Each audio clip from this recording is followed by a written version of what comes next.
everyone, and welcome to the next session. I'm very happy to be here with Lord Clement Jones, and together we will discuss how the UK can thrive in the age of generative AI.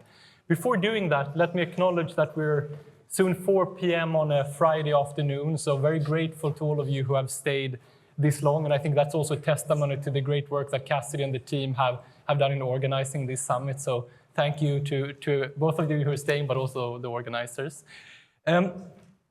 This format we're thinking of doing a little bit different. So instead of having a panel with predefined speaking points and talking notes from different perspectives, we want to have a little bit more of an organic conversation. And both Tim and I are fortunate enough to be quite close to UK air policy and both shape, but also learn how policymakers are thinking from different perspectives.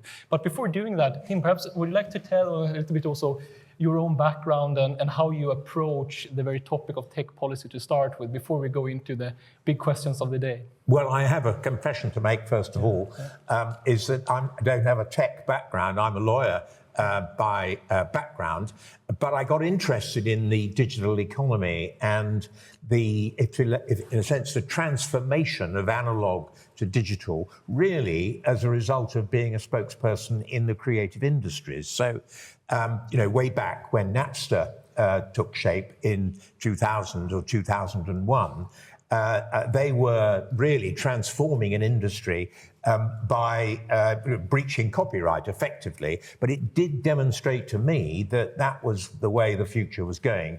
iTunes, which was the first really legal service for delivering digital music, was founded. So that's how I got interested in the digital economy, and one thing led to another. I kind of invented the title digital spokesperson. My party didn't have a digital spokesperson in those days. And so I decided, alongside a Conservative MP, who I met at one Industry and Parliament Trust breakfast back in 2016, to form an all-party group on AI, because I thought that parliamentarians were abysmally ignorant about AI, what its implications were for society and so on. And then on the basis that in the kingdom of the blind, the one-eyed man is king, they made me chair of the AI Select Committee in the House of Lords the following year, because probably there were only about 2 people in Parliament who had taken an interest in the subject. So, basically, for the last 10 years, that's what I've really been doing, is focusing on artificial intelligence, not only the opportunities, but also the risks, about the regulation, about, the implications for society and so on. And my goodness me, what a roller coaster. I've got some frustrations with government. And so I wrote a book last year on AI policy and regulation called AI Servant or Master, which fits, I think, pretty well with a lot of what Gina had to say about particularly that negotiate innovation aspect. But suffice to say that I'm now the Lib Dem spokesperson in the Lords on science, innovation and technology. And, what I try and do is not go to the 4 winds, because quite frankly, you can spread yourself far too thinly in this field. And therefore, I think you have to kind of be very clear about what we need to focus on going forward. And I think it's very easy to be distracted by the wrong narrative. And that comes back again to what Gina had to say. So there's plenty to discuss. And especially there are powerful technology companies that are trying to kind of get us down a particular track where I feel we've got to kind of, shift them onto a different set of rails, basically. And it's in a sense, it's up to those of us who think we know something about this to make sure we get the right result. Excellent. So I think there was at least 3 things there to pick up on. I want to hear all about your frustrations with the current government. I also want to hear about what you think the right narrative is that we should focus on, and perhaps also some of the solution pathways for specific policy issues. But before we go there, let me also know a little bit of my background also. So I am Jacob. I head the Science and Tech Policy team at the Tony Blair Institute. We're a nonprofit advising governments around the world on policy and strategy. My team specifically is doing a lot of the AI policy work, and that is both the opportunity side, so how we work with upskilling or infrastructure, but also the governance and regulation side. My own background is started out in engineering, and then I also did a PhD here in Oxford at Oxford Internet Institute with Gina amongst others. So it feels a bit like coming home. I'm always very happy to be back. So I think that is a bit the perspective we bring to the table. But if we start perhaps with the UK government has a clear growth agenda, and at the heart of this growth agenda sits the AI Opportunities Action Plan that the Prime Minister Keir Starmer launched in January this year. We're almost nine months in. If we start in that angle, what do you think has been the progress so far, and is this the right approach? And what are some of those maybe points where you disagree with the current approach on capturing the opportunities of AI? Yes, I think most of us thought that within a context, Matt Clifford did a pretty good job, actually. But an awful lot of it is about the supply side, if you like. A lot of it's about the infrastructure aspects. You know, it's a bit uncritical on things like data centers, AI growth zones. I mean, those are splendid ideas, but the implications of them and how much energy, for instance, we need, how many data centers we need, what amount of exacompute compute we need. I mean, in the age where we're beginning to think that open source and small language models are the future. This idea that, the more data centers we have, the better, and we've got to have all these growth zones everywhere, or rather in the southeast if we're not careful. I want to see something a bit more inclusive, both economically and in terms of, if you like, the consumer and the citizen, because the AI Opportunities Plan is it's an economic industrial plan, if you like. It doesn't really talk about the implications for society of AI, and I think that's one of its sort of major problems. And I also think that some of the areas that it talks about as being highly desirable, and indeed, things like sovereign AI, the government responded to by setting up a sovereign AI unit in the Science and Innovation and Technology Department.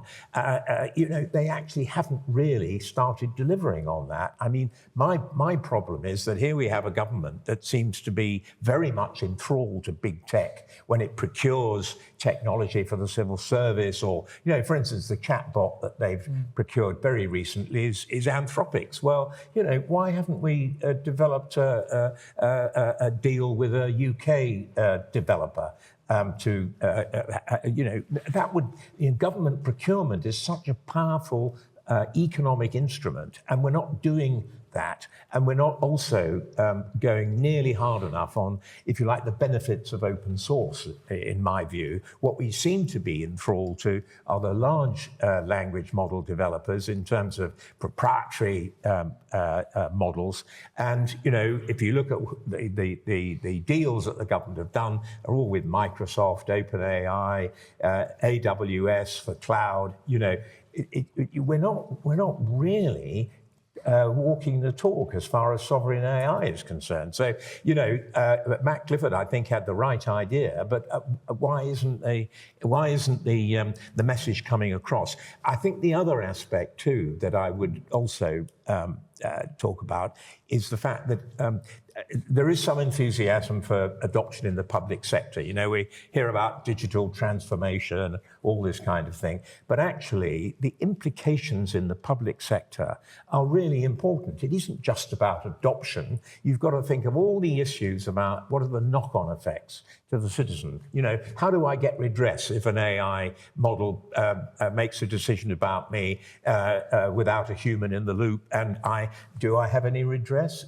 Do I even know that the decision's being made about me? So, I'm afraid that I think where Matt, his experience is terrific.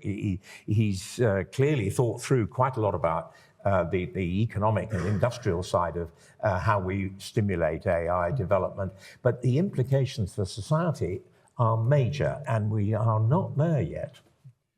But I think you're both observing this, and you have shared with us some reflections, but you're also very much part of also the parliamentary system, and you have regularly engagement with the government. These questions that you put out here to us rhetorically, what are the responses you get? For example, when you ask about why are we relying on the American tech companies as opposed to British provider? Why are we focusing on building out data center instead of smaller models and open source system? What has been the dialogues you have been engaging in? Well, I must tell you, Jacob, these ministers move a bit fast. So, for instance, we had Peter Kyle, who, in my view, was a bit Pollyanna-ish about new tech and so on and so forth, but he's been replaced. So, as soon as we started dialogue, I sat down, for instance, with a government minister before the reshuffle to talk about digital ID. And I had a really constructive conversation about the security aspects and so on to try and satisfy some of my concerns about that. This is why I only speak with the Lords. They are more permanent. Yeah, well, I had a conversation with her one day. This is Ferriol Clark, who, I had a lot of time for, but she spent a year getting up to steam on this. The next day, the minister who came yesterday took her place, and he's a bright fellow. He knows what he's talking about, but it takes time to row yourself into the job and have a proper dialogue. There is Lord Valence, who is very well respected, but one does feel that, in a sense, there's a little bit too much continuity in government between this government and the last, about their view, the sort of mantra that regulation is the enemy of innovation, and that this sort of wariness about regulation is something that I find quite difficult. And you're right, we do try and get through, but the penny doesn't always drop very quickly. So, I think. Oh, and I should say that the debate about AI and copyright in the summer was absolutely disastrous. I mean, another hat that I wear is chair of the Authors Licensing Collecting Society. So, we have 125,000 members who are extremely worried about the future. And the impact on their income and the taking of their copyright and so on for training large language models. The government were completely tin-eared about the solutions that they were putting forward. And, they have rowed back from that. We don't know what's going to happen in the AI bill when it comes forward next year. But again, it's another example of government not really listening. So I think the copyright and the AI bill is a point that I would like to discuss a bit more with you. But before doing that, let's try to also make the generous interpretation of what is going on, and maybe try to steelman the government's case. I think, without speaking for the government, but trying to reason, I think they feel that the major problem in the UK is a sense of stagnation and decline. And unless that we feel a more sense of progress and growth, that the next election will be lost, not to Conservative, but to Reform. And therefore, growth sits so central at the agenda. And then we think about what is historical drivers of growth. One of them is population growth. We see stagnation. Another is globalization and trade. We see decline. And that almost leaves hopes of technological innovation as sort of the last straw to grasp on to see growth. Of course, one could question the whole growth narrative and ask if that is the right goal.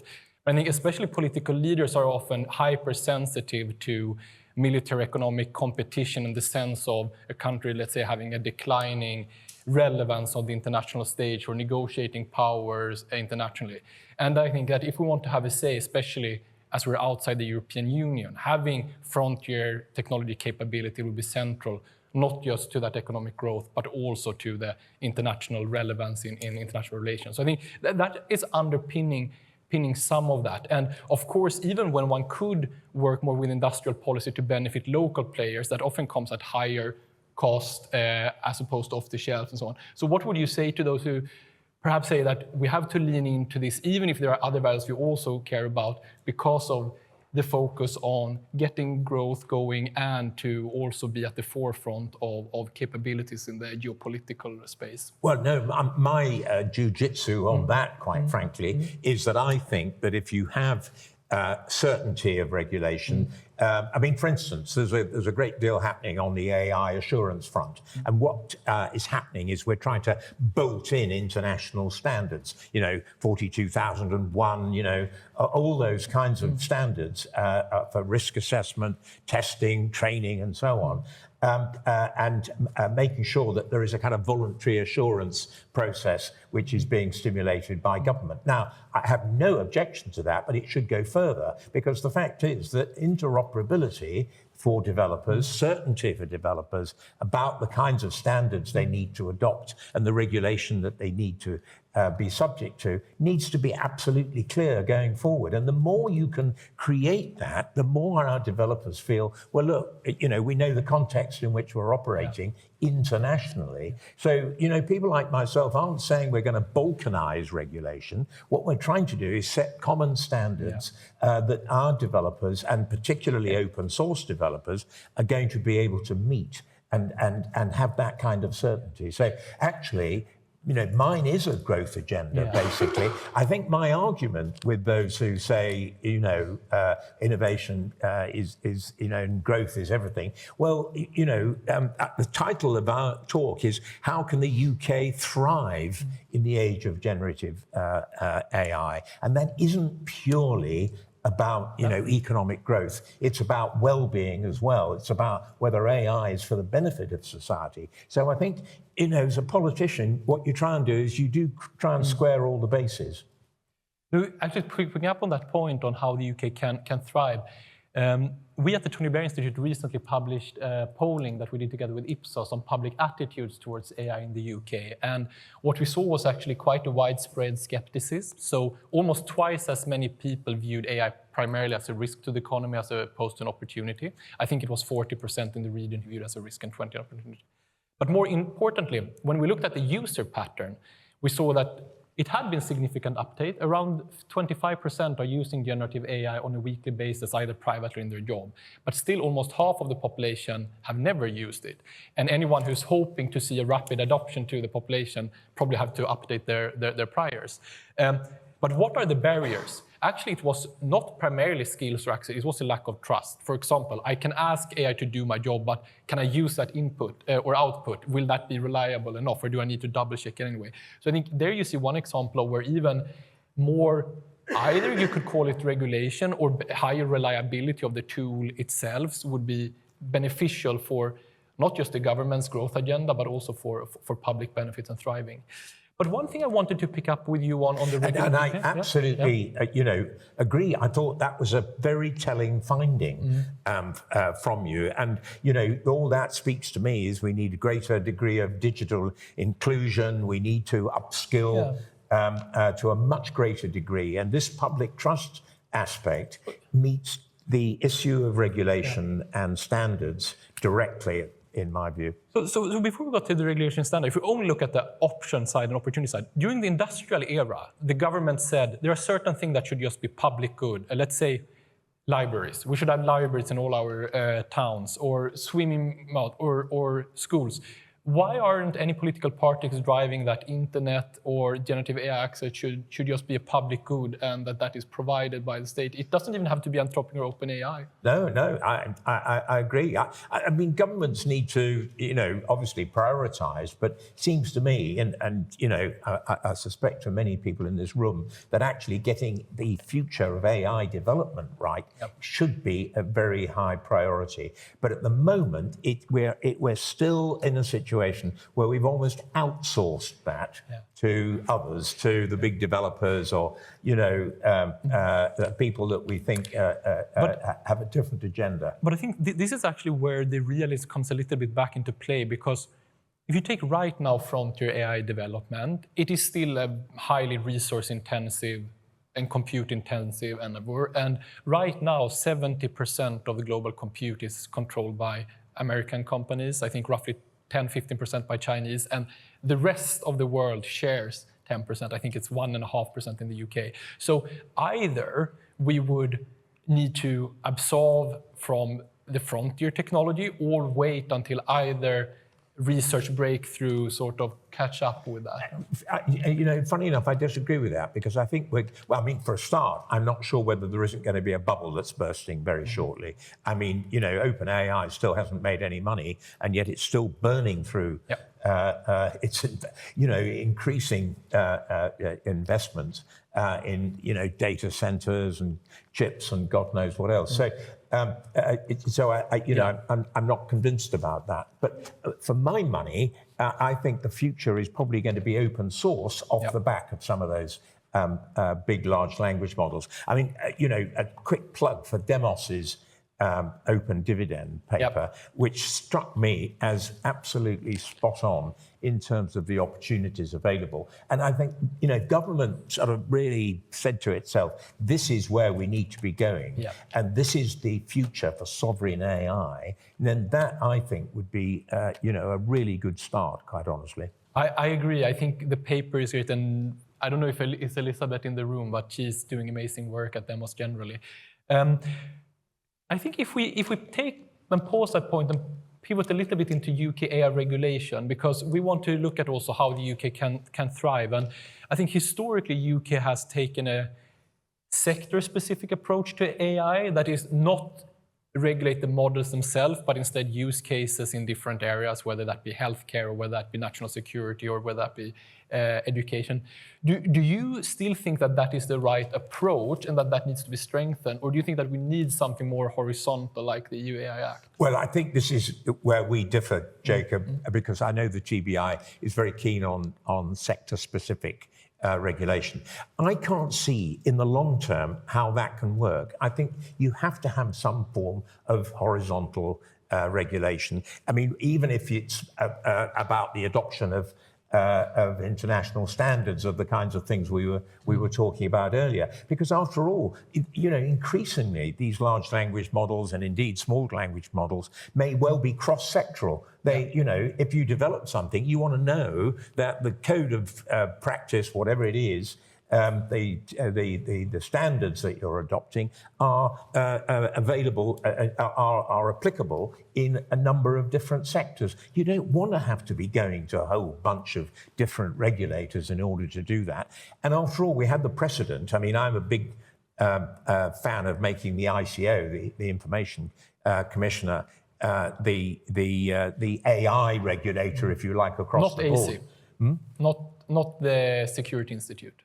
No, not the Security Institute. I think the Security Institute has a different role of inspection and assurance and so on. In terms of technology, they would be the people who would look under the hood if the ICO, for instance, felt that they weren't satisfied that standards were being adhered to. But, they can do it for data. Why can't they do it for the other aspects of AI, quite frankly? It seems to be perfectly practical. So take that point of models being general and cross-sectorial. I agree with that. And let's try an analogy. So I think when you manufacture any good or product, you will be using different parts of a supply chain. So let's take steel as an example. You have steel, and that can be used to do guns or golf clubs or kitchen pans, right? That doesn't mean that you regulate the risk of someone burning themselves on the hood or shooting someone at the level of steel. But the providers of steel might still need to be able to be transparent about the quality of the steel to their downstream customers. So for example, what kind of viscosity does that substance have, or what kind of hardness is this particular metal? And I think similarly when it comes to AI models, we shouldn't necessarily regulate potential harms or uses at the model layer, but we need to force providers to be transparent about what are the characteristics of their models. So for example, what data have they been trained on? What are the risks for model drift? How robust are they to, let's say, distribution shift for edge output? But then when it actually comes to distinct harms, let's say, for example, labor displacement, discrimination in hiring, biosecurity, then I think that these are so diverse domain that they are better addressed by, for example, sector-specific employment law or anti-terrorism regulation in terms of biosecurity and so on. So I think that you can square them without necessarily trying to regulate everything we call AI harms at the model layer. Well, yeah, I mean, I agree to some extent that there's bound to be some relevant sectoral regulation. But I mean, you mentioned employment law. Employment law is one of the most cross-sectoral things you can come across. And I don't think at the developer level it's purely about transparency. I mean, there are, for me, certain red lines which I think you need to be aware of. And I'm not a huge fan of the AI Act, the EU AI Act, but I do think it's quite sensible to have a risk-based assessment, and there are some risks which a large language model, you should be sure that they're not going to lead you down a particular path. So, I think I'm not as laissez-faire as you in terms of saying, look, guys, as long as they're transparent about what they're doing, we're in business. And in practice, how transparent are they going to be? I mean, that is, again, another benefit of open source. At least, you can look at the weightings, you can look at a number of aspects of open source technology. Whereas, how do we know what's inside Claude or ChatGPT or whatever? I mean, it's much more difficult. So I agree with that. I know we have 5 minutes and then we will open up for questions. And I want to end on a little bit of a positive note. So my question to you would be, if you look at AI policy globally, which countries do you think are getting it right? And could you think of 1 or 2 examples that you have seen others done and you would wish that the UK government takes? Fantastic question. Yeah. How often do you hear people say South Korea has got it right? I don't think very often, but I really think that because they've added a digital AI rights bill to their AI Act, that to me is looking at the citizen. It's looking at the impact on the citizen, and it's actually giving them, again, to use another one of Gina's words, agency. I think that's really important. It also looks at the whole AI digital inclusion aspects as well. I think looking at the citizen's point of view is as important as looking at it from the economic growth aspect. And if you get both right, you've got the confidence of the public in adoption. You don't have, a kind of new Luddism arising, which I think, I'm if you like, a conditional tech optimist. I think we can get it right, but we're only going to get it right if those conditions fall into place. By the way, thank you for the example, and I always like when we can be specific. I'm also very much conditional. Another plug for Demos. I have no connection with Demos apart from admiring them. They did quite a lot of work on that digital rights bill for the South Korean government. Yeah, I don't know if you're familiar with that, but I think it's the concept of digital human rights. It's a very strong one, and they have also, many countries have started to sign up on this. But just to sign, especially on this part of conditional technology. I probably should give a plug at that point to David Leslie, who's a colleague of Gina's as well at Queen Mary, because he had a lot to do with the Council of Europe framework, which, it may be not as kind of tight as perhaps it could be, but it's a decent basis, actually. I think a final point before we open up for questions is that if you take that, what you said about being a conditional techno-optimist, I think that's absolutely right. So just like with markets, we want the markets to be a productive engine, but we cannot be naive and think that they will solve problems on their own. They need, for example, property rights and workers' right to functions. They also need to be steered so that the benefits and markets are widely distributed. And same with technology. Technology can help solve problems, but there need to be certain frameworks in place. But I think if you look at it, the geopolitical reality here is also one of the conditions for that to happen. And I don't know if you listened in when Michael Kratsios had his speech also at UNGA 2 weeks back. I think the exact quote was something along the line that we totally reject any attempt by international bodies to regulate AI or American tech companies. And then you also have to take in... That reminds me of that kind of internet manifesto by John Perry Barlow back and said, we're, almost like a cowboy charter. That was a long time ago now, but things are very different. And I don't think that's going to cut much mustard, quite honestly. No, that's true, and many other countries are continuing to build international frameworks, and we're seeing especially countries like Canada, Singapore, UK all have interest in that. But we have been going on for quite a while, and I would like to give a little bit the chance to the audience as well. Can we take 2 questions in a row here, so we cluster them, and then we'll come to others? Yeah. Thank you very much. That was very informative. I was just trying to sort of decipher your comments on, say, foundational models and the UK's role in that. And I was trying to work out whether you were advocating that we should be doing it ourselves, and perhaps not relying so much on the US. I mean, personally, I believe that it's a vast amount of money to be spent sort of developing our own foundational models. Let the US burn through all that cash, and we benefit from being a niche player. Sorry, that was rather long. No, a great question, and I'm absolutely with you.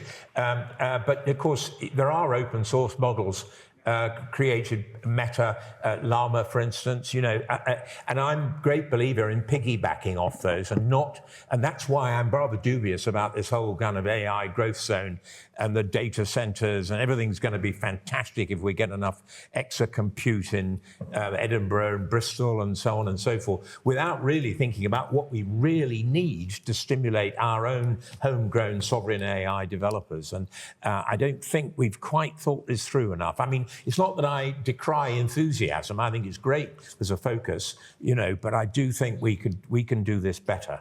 And I think the future, and it's the same in the field of copyright content.